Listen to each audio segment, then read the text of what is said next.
Daily rinse cycle. Open the door and place the normal program rinse switch to the rinse position.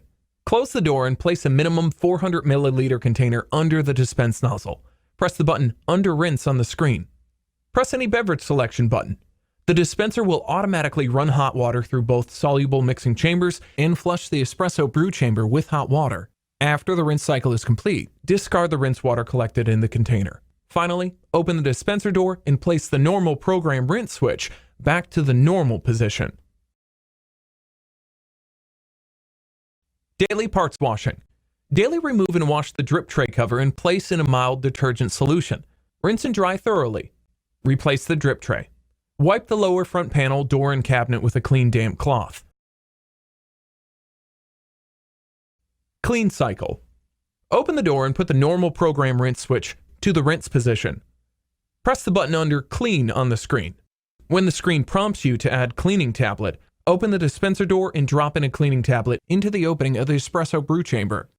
Close the dispenser door and place a minimum 500 milliliter container under the dispenser nozzles.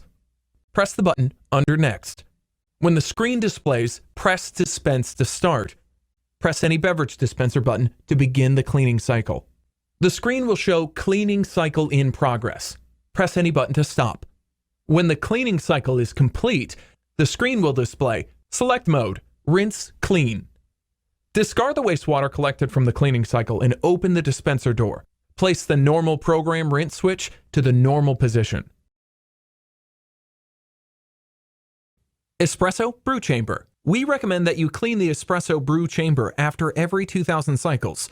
Begin by removing the espresso brew group head and clean with the provided brush and warm water. Remove the sieve head and cake pusher and clean in lukewarm water only, paying attention to the channels. Insert the cleaning brush into each side of the brewer housing and under lukewarm water. Turn the cogs and reassemble the brewer.